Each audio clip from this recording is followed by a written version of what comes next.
1. I and another roommate, Simone, a couple of years ago moved someone in, Dana, as an emergency fourth roommate for a 4-bedroom, 1.5-bath apartment. We then signed another lease with her at a place me and Simone lived at before meeting Dana. I felt like there was something off with her, in terms of her slight passive aggressiveness, and some of the things she said that didn't sound right or appropriate. But I told myself that I should stop being so closed off and be more trusting. Fast forward almost a couple of years, and Simone has moved out after a very personal falling out with Dana. Worse, Dana has slowly and obnoxiously gone mask off and taken over the entire house, making it into a hellscape. Mainly, she has taken over the dining room, basically using it as another bedroom. She already had music equipment in the living room, but she and her boyfriend, who also moved in, throw their personal things all over the living room like it belongs to them. Initially, Simone and I agreed to let her do her online classes in the living room, in an effort to be hospitable and understanding. But she has taken this, and now lives in the living room. She will often engage in PDA and straddling her boyfriend on the couch, which always makes me feel like I'm interrupting something in a shared space. When she has her classes, and I have to cook and clean something after coming home from work, she has regularly snapped at me for cooking or being too loud while cooking or cleaning the house, to the point where there's no point in going up there during that time. Did I mention she moved her boyfriend of about 5 months into the apartment? Which happened fully around November. She waited until Simone moved out to fully move him in. He even gets mail delivered here. The biggest thing is the effect of 5 people living in a 4-bedroom space. I go to work early, and sometimes the boyfriend uses the bathroom at the time I have to get ready for work, which is often super annoying. They haven't come to us at all about modifying the rent, for which I already took a huge increase to help her and Simone out a year prior, because I could afford it. They haven't come to us to talk about modifying the utilities or a modified chore schedule. This usually means that they're only paying 25% of utilities while also theoretically being responsible for 40% of the usage. The real number is probably even higher since they both are in the house very frequently. They're moving like no one else lives here, and that's the most frustrating part. Other things include clumps of hair from both of them in the showers, refusal to ever take out garbage for both of them, pouring coffee grounds into the sink as if we have a garbage disposal. We most definitely don't. I don't think they've cleaned the stove in about 3 months. Not to mention missing utensils and not washing any of the dishes they use, leaving us to have to clean it in order to be able to use it. They also use our food and take the last rolls of toilet paper without texting the roomie chat or letting anyone know. It's small things, but trust me, they do add up. They often leave the door open and sometimes use the deadbolt, apparently so that he can enter in without a key, which I feel like I don't have to say why this is messed up. She had a camera installed in the living room. She has since turned it off, but it's still in there. I confronted her about it, and it did shake her, but she told some easily verifiable lies to the point where it wasn't even worth it to question her further. Just glad it's maybe off. People will probably ask why I don't just grow a pair and confront them on all these things. But there are a few issues with that. One, we already had a conversation where she cried and acted oblivious to the things that she did, and how disrespectful she was to the house. She is someone who weaponizes tears and does not discuss things in good faith. She usually goes on the quickest point of logic she can think of and sticks to that. She will do things and act oblivious to whatever it is you think she has done. She has also told Simone at one time or another that she makes it a habit to never apologize for anything she does. An idiot, okay. And that no one can tell her what to do. I overheard her say things like it's none of our business while talking loudly on speakerphone in her living room. All of these things are asinine, but the kicker is she has family and a whole boyfriend she moved in that applaud these incredibly selfish behaviors. Additionally, one roommate just moved in, and the other is only around late at night due to his job, and never even went into the living room in the first place. Not only that, but I'm in school and want to graduate after several years of delays, and don't want to get into a power battle with her. Grad school is hard enough already. There is also an upstairs and downstairs, which kind of allows me to endure and spend as little time upstairs as possible. That makes it easier. The final concern, and why I haven't confronted her, is that the laws in New York City pretty much give her boyfriend residential rights. I didn't look this up in time, but because he has stayed here for over 14 days, he is considered a resident and would be difficult to kick out. Might want to check your lease to see what it says about overnight guests, since he's not officially on the lease. Also, I'm concerned as to what she could do if I tell the landlord about this. Definitely tell the landlord, even though I am the primary contact for the house with the landlord and have stayed here the longest. She threw things away that Simone owned when she was mad at her. I can't imagine what she would do to my stuff, or to me if the landlord made her boyfriend leave.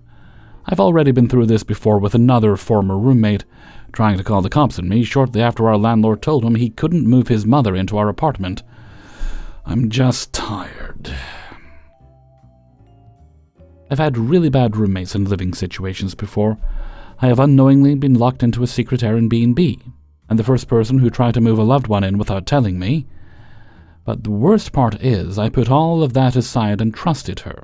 This last move, the timing of it and her entitlement, immaturity throughout has made me lose all respect for her. There is no way in hell I renew with her. Yay! If that would even be possible. I'm going to keep my best-case scenario possibility close to the chest, though, since they may be lurking. This was partly just a vent, and to see if anyone has any information or advice that could help me. Hellfreezer's note: I think you should report the situation to the landlord. The NYC law might say the boyfriend has residential rights, but the tenancy agreement might supersede that. However, as you say, you don't want to rock the boat and cause difficulties for yourself, and if you're planning to just ride it out, well, I hope your lease ends soon, so that you can get out of there and just leave them to it. Think of how fun it's going to be when they have to pay their fair share. Whatever it is you do, I hope you end up in a better place, either a place of your own, or you end up sharing with somebody you can actually trust. Best of luck. 2.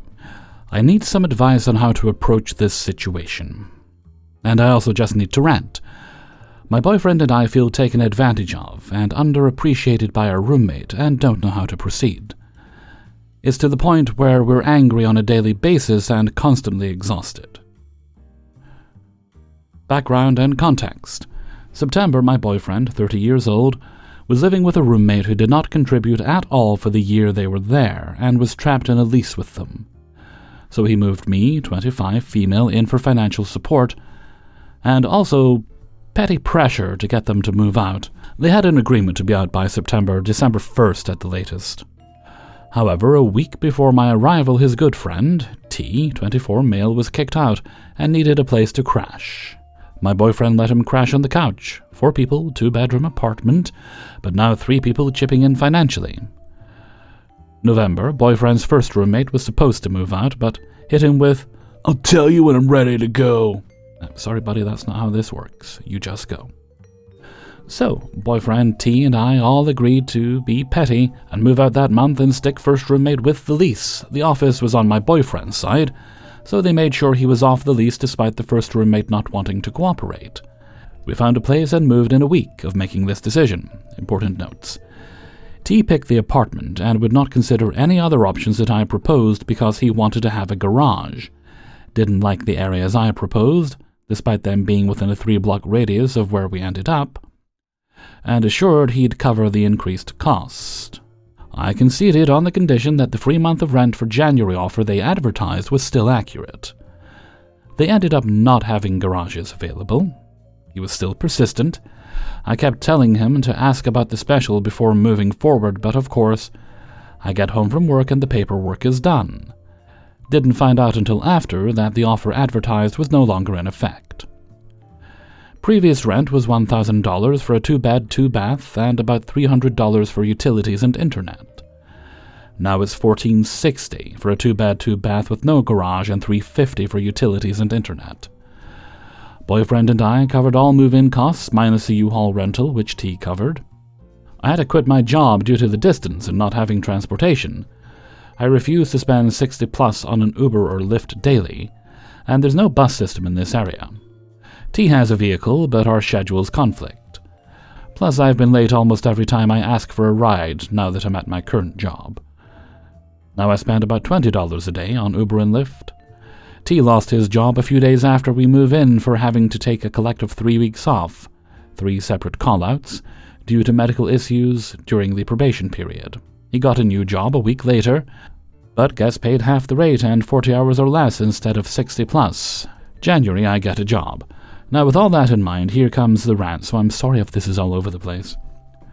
Since early November, my boyfriend has been paying the entire rent. When I wasn't working, I donated plasma with him regularly, and used that $100 every week for groceries for the house. Boyfriend also has personal bills and my phone bill. T pays the $3.50 for utilities and internet. Oh, we also filled his gas tank, or put in at least half multiple times, despite only using it once a day for 2 miles. I drop my boyfriend off at work, then come home. During this time, I occasionally make a stop for T if he requests, since he lets us use the car when we can. And this is only if he's home in time. Otherwise, my boyfriend walks or takes his scooter. We also do pretty much all the cleaning. There's been 2 big days since we moved in that T actually cleaned more than just his room, and that's because the weekly guest, his family or friends, who ended up staying multiple nights or the entire week. I don't even know if we had a full week without any guest. Moving in, T had 2 cats. We love them, however, T is gone for 12 hours every day. My boyfriend works overnight, so he sleeps during the day. I ended up having to feed and water his cats. The litter box would get full, and every few days we'd have to clean cat urine out of the carpet, sofa, and chairs, etc. We'd have to get on him about it. Finally, when he woke up in cat urine, he started cleaning the litter box more regularly. But then he got a dog. One day about a month or so ago now, he talked about wanting a service dog. Said it would take time and be an investment. We said something along the lines of a service dog would be good for you and your medical condition, definitely will take time and will need more space. 2 days after that, he comes home with a Shepherd Pyrenees mixed puppy, 8 months old. Boyfriend and I have a dog as well, but she's 3 years old, trained ES, and significantly smaller. He's got all his animals registered as service animals, including the dog, despite her not even being trained. Since this dog has been here, our sleep has reduced and stress elevated. This dog pees or poops in the apartment daily.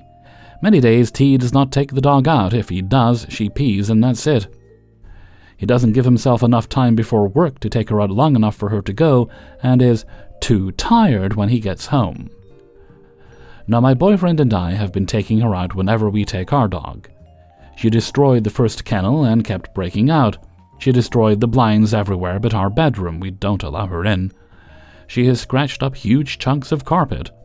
But we have put our garbage can on top of the dryer because she likes to knock it over and eat out of the trash. Can't leave her in the kennel to sleep because she whines and barks profusely. Can't close the door to our room when he isn't here because even out the kennel, she whines and barks profusely. Until yesterday, at least. Damn dog discovered our bedroom door doesn't actually latch closed. It isn't properly aligned, so she can just bust the door open with her weight. Even our dog doesn't do that, and she's a pit mix. We didn't even know the door didn't close until she did this. I was at work, my boyfriend asleep, T at work. She burst in while he was asleep, ate our dog's food, and laid in the corner. My boyfriend woke up and told her to get out. She tried to cower in the corner and knocked our plastic storage drawers over, hopped on the bed, and peed on it. Then there's tonight. It's now 2:30 a.m. My roommate isn't home still because he accidentally fell asleep wherever he went after work. I work in the morning, got 3 hours of sleep before this dog busted in again, waking me up and drinking my dog's water and eating her food. I kick her out. I discover she has no water and no food. Neither do the cats, who were meowing incessantly at me when I chased her out of the room. My boyfriend and I are tired and feel like he's running all over us. We want to talk to him, but we don't even know how to solve this issue since we know he won't get rid of the dog. Oh, and another thing. He got a $7,000 settlement and still hasn't pitched in any more than the bills he was already paying.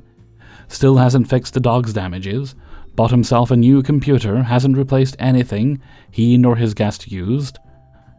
Then told someone else he couldn't pitch in on anything else because it's all in my boyfriend's name. Lie. T is on the lease and has the logins to the utilities that he does pay despite the utilities being in my boyfriend's name. The internet is in T's. He had a house that he lost due to his previous roommates. He ended up staying with a friend of his. He was kicked out due to a hookup his friend did approve of. In regards to rules and expectations, he knew the issues with my boyfriend's previous roommate.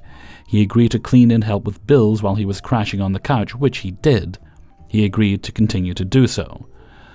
Now, whenever it's brought up, he responds with, "I'm just too tired when I get off. Oh, this happened. Oh, I forgot." That's not an adult's excuse. Well, maybe once, but not consistently. In regards to the dog, we initially told him this apartment is too small for another animal, but it was a good idea for the future. Now, whenever an issue is brought up, it's, "I'm training her. She's got to wait for the shot collar." For him and the dog. "Give me some more time, there's nowhere else for her to go," blah, blah. Keep in mind the dog is already certified as a service dog, but hasn't been through any training. His boss just didn't want her, so he gave the dog to T. He didn't tell us he was getting her, just showed up. We ask him to let us know when guests are coming. He tells us 30 minutes before they show up, if at all. At this point, we just don't know how to approach, considering we already discussed issues we've all had with previous roommates, and agreed to do certain things to make it comfortable for everyone. And every time something is brought up, he just retorts. Hellfreezer's note, well, at the end of the day here, there are two of you and one of him. It happens so often in these roommate-type stories. You've got one roommate who seems to think it's their place, and then the other two are just guests there, and that's the vibes I'm getting here. There's no respect being shown to you or your partner in your own home. You seem to be very respectful to your roommate T. What he's contributing to the living space is just not enough. He's paying for utilities, yeah, great, so what, but he's not contributing properly to rent. You're his roommates, not his mom and dad, and he's acting like a teenager, quite frankly.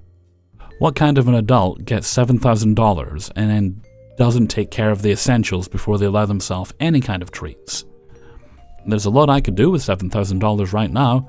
I'd love a new computer. Hell, I'd love a new graphics card for my computer. Would I do that if I had $7,000? No, I wouldn't. It would be the last thing I'd consider. At the end of the day, you can't force this man to grow up, but you can very firmly make the choice with your partner right now that you will not renew the lease with this person. That you'll find another place, or you'll encourage them to move out so you can get somebody else in. Or, quite frankly, it sounds like you're managing the rent on your own just now without him contributing. So I'm really not sure what he's contributing of worth to this living situation. Feels like it doesn't need to be there. Look at your, again, I always tell people, look at your lease, look at the agreement. What does it say about guests? How many guests? How frequently? That sort of thing.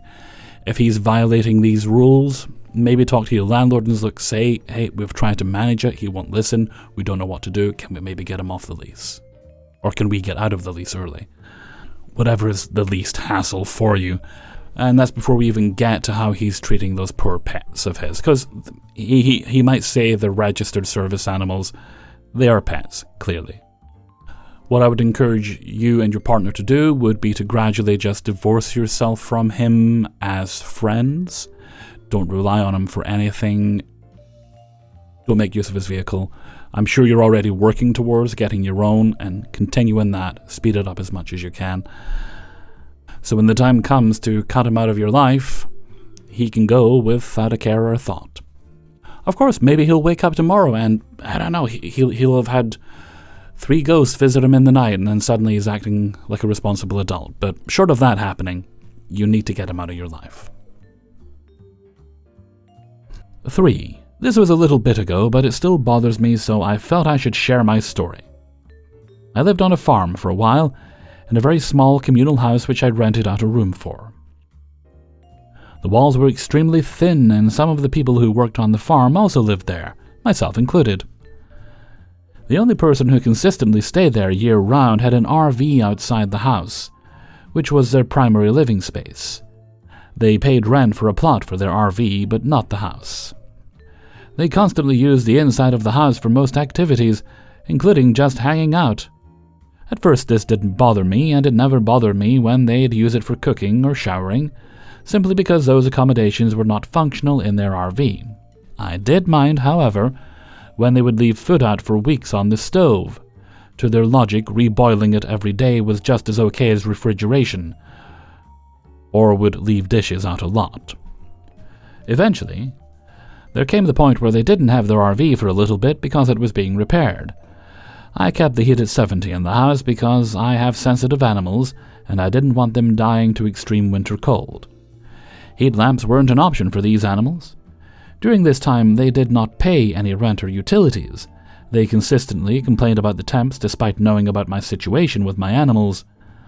I'd also like to add that I'm 3 years younger and their primary residence was their parents' house.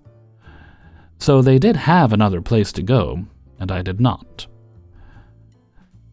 They wouldn't relent with the indoor temperatures and kept trying to lower them.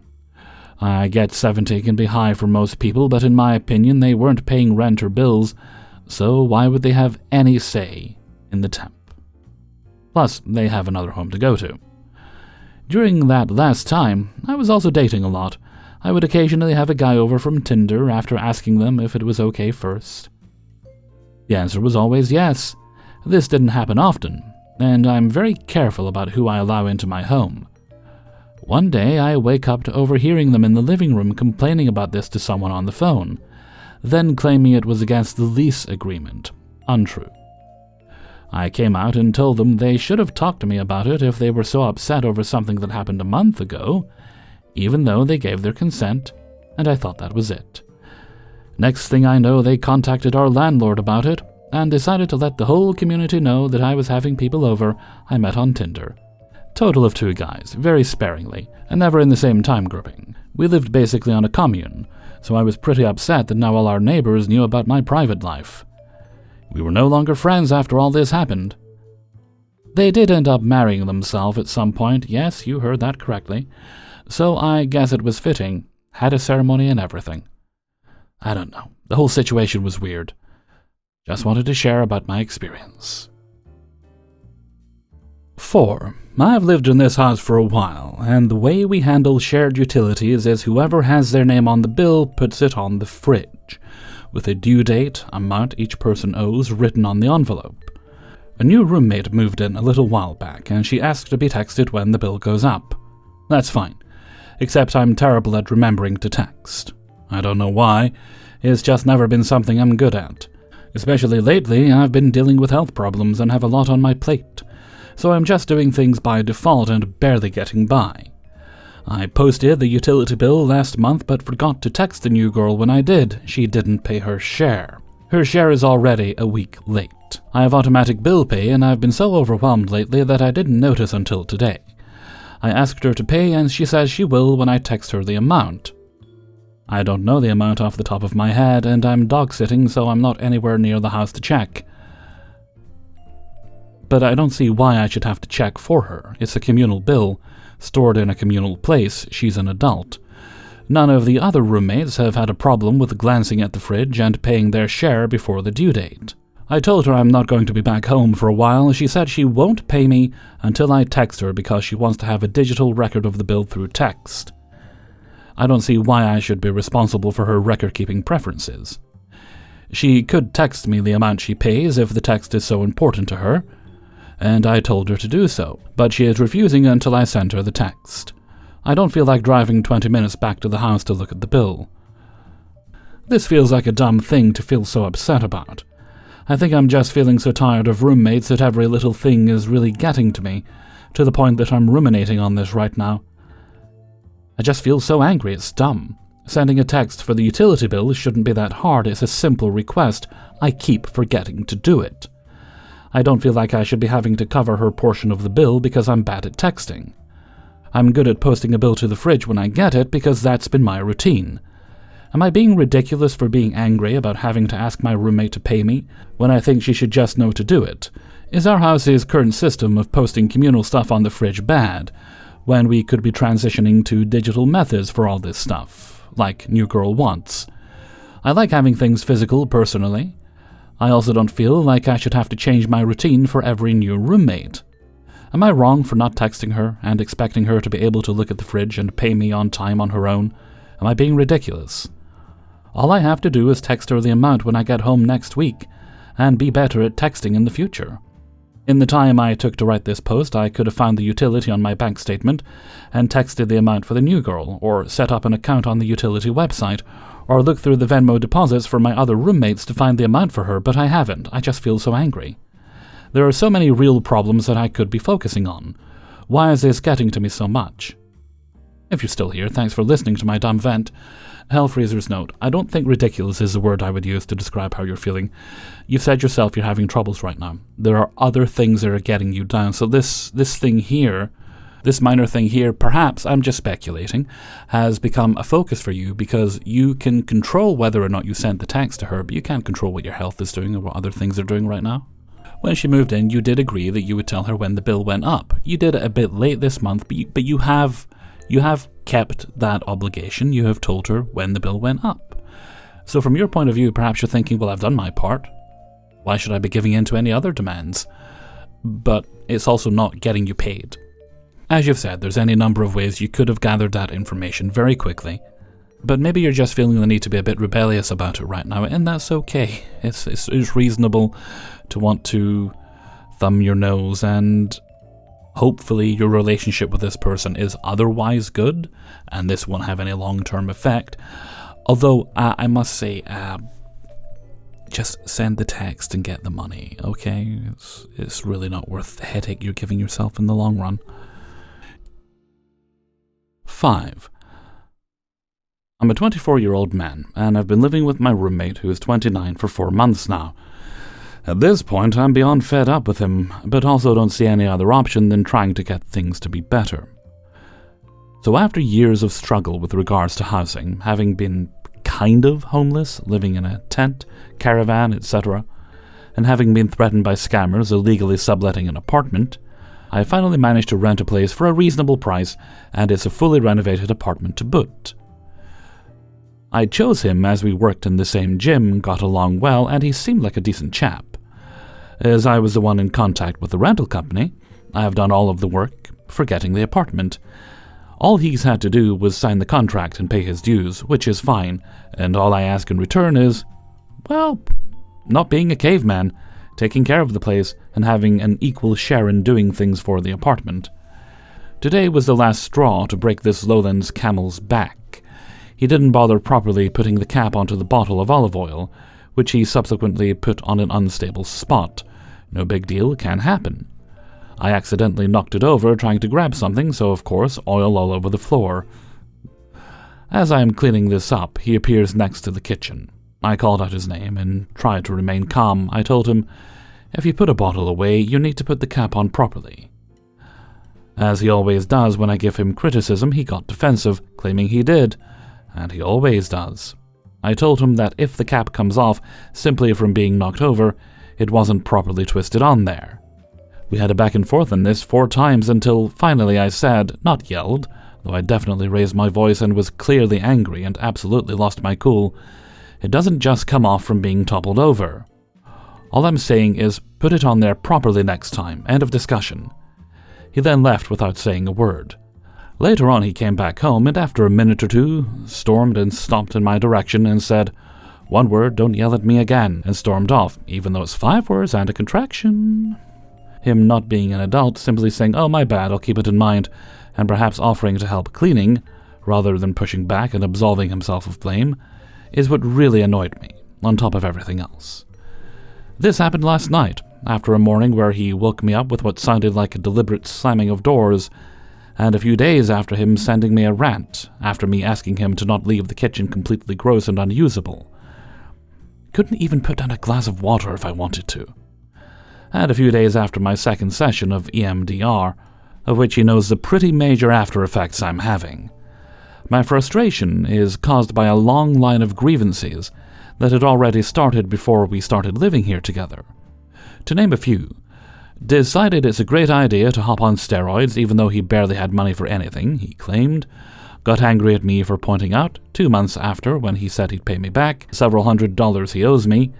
Didn't even tell me his mom and cousin were coming to stay for several weeks. Not reacting to important messages, lied about his registration for months. Not taking phone calls or asking what was up after having been called multiple times. Left the place as what I can only call a ravaged pigsty more than once. Upon my criticism, he loses it, sends a several hundred-word-long rant my way, still makes a mess all the time. Hadn't bothered to buy a single thing for the place. After 2.5 months, he finally paid me back for the couches I bought. Bitched at me for buying furniture for the place, all my costs. I made it clear he didn't have to chip in for what I bought. Even though he showed no initiative whatsoever, and I can nearly guarantee we'd be sitting in an empty apartment if it were left up to his efforts. Everything except a couple of his bowls, personal belongings, and a rubber mat that's in here has been my or my family's doing. Meanwhile, he happily uses everything and never even bothered to show any appreciation towards anyone.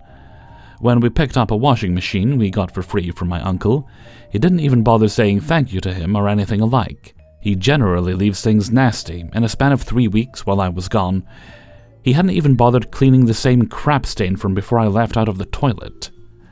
Broke some of my stuff, never got a replacement. There's a ton more examples of plain lack of decency that I won't bore you with. Doesn't keep his word concerning times we appointed being here together to get things organized and clean. More than 5 times at this point, just left me in the dark, not showing up. Also, when the fridge had to be brought upstairs. Hadn't bothered doing a single thing in terms of householding. When I was spending all day, and part of 2 nights last week, cleaning and organizing the kitchen and living room, rather than even asking to help, he locked himself in his room and spent about 18 hours there in a day. The list of generally gross and unpleasant mannerisms and behavior, complete lack of effort and rudeness goes on. Honestly, I generally get along well with him, but he's pretty much an incorrigible caveman who reacts like a toddler when presented with criticism. Last time I sent him a text, "Please make the kitchen usable and not gross before you leave," I got another rant. And you can't expect me to do something I've never done before properly, concerning drying dishes, putting moist dishes in the cabinet. I'm at a loss here. He's done practically nothing for the house whatsoever, doesn't show any decency in terms of maintaining a livable environment, and reacts as described above. On the other hand, I've gone out of my way to help him with a ton of things previously. Driving him to IKEA to get a mattress for him together, driving him to a post office to check for lost mail, helped him move his stuff into a new place, done dishes for him, and cleaned his stuff up after him about 1,000,000 times at this point, even though he'll even leave a single spoon of mine when he does the dishes. And the list goes on. I don't see a way of keeping this apartment and getting a new roommate. I don't want a new roommate, I simply want the guy to become like the guy who was becoming a friend, and less like a grotesque toddler, like a caveman on steroids, who gets angry at any form of criticism. Obvious disclaimer, I am not a perfect roommate, but at least I don't make noise, keep to my word, leave things behind clean and usable, and just about everything that's been done and bought for the place has been by me or my family, or gifts from friends of mine. The man hasn't even bothered buying a light bulb for the kitchen, so it was always dark there at night. I deliberately didn't buy a lamp for in there, hoping he'd at least do something for the place. No, it's not the money. He also had the money to go bouldering plenty of times. Help? Today is the first time since my cat died 3 years ago where I felt like punching something. Before I go, I must say he's absolutely not all bad. Again, we generally get along well, but I'm fed up with putting up with bull and explaining clearly an exercise in futility, things to a 29-year-old that generally a 14-year-old will understand. Also, it's not like he's an insanely busy person. He works about 15 to 20 hours a week, spends the rest of his time training, sleeping, or watching videos lying on the couch, which he got angry at me for buying, after he had approved. Hellfreezer's note, although I do know you don't want to hear it, the only solution here is that you do go your separate ways as soon as it's possible, depending on what kind of lease you have. He's not going to change. He's not going to become the person you thought he was, because the person he is now is who he really is. Maybe he's going through a bad time and this isn't who he really is. That can happen to the best of us. But if that's not the case, then, well, he's just a slob and you've learned that now. You're never going to be happy living with this man, and I don't think he's ever going to be happy living with you either. So if you want to preserve what it remains of your friendship, I think a better living situation separate from each other is the way to go. Best of luck, and I hope it works out for both of you. Hey everybody, Hellfreezer here, and thank you very much for listening to Bad Roommates, episode 61. And thank you very much to everybody who allowed me to use their stories in this video. Before you go, please do hit the like button and subscribe if you'd be so good. If you'd like to support the channel, then you can do that by joining us on my Patreon page. The link to that is in the description. Even $1 a month is very helpful and helps keep things going on the channel. Thank you very much if you choose to do so. YouTube also has a feature now where you can leave a one-off tip for any video by clicking on the heart with the $sign underneath. Okie doke, I don't think there's any more business, so let's move on to Hellfreezer's question of the day. And today's question is, speaking of buying things for the house, as has been mentioned in a number of the previous stories, do you obsess over it, or is it like, need to buy a new mop, just go grab any mop? Because like right now, my mop broke the last time I mopped the floor because I gave it a damn thorough mopping. Plus, it'd been well used, so it broke. Now I have the difficult decision of what kind of mop do I get to replace it, because I like the ones where you can squeeze them out, but I can't find that exact one anymore, and there's just so many dang varieties. Let me know what you think in a comment below, and before we go, let's take a look at the answer of the day from a previous video.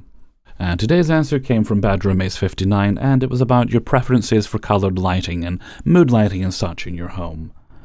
And today's answer comes from the Shady Lady. I love coloured lights. I have ADHD and I get bored quickly. I love being able to change the lighting to suit my ever-changing moods. I also enjoy multiple types of lighting: strings, strips, lava lamps, salt lamps, candles, etc. Absolutely improves my mood and mental health. Hear, hear, Shady Lady. I find it really does help if I'm feeling down, just having that little bit, maybe the lights need to be red now, or maybe I'm fancy and I'll mix the colours between the two lamps in the living room. Of course, that's next level, and you've got to be an experienced user of light bulbs to do that. And with that, I'm going to head off for now. So until next time, thank you very much for listening, and take very good care of yourselves.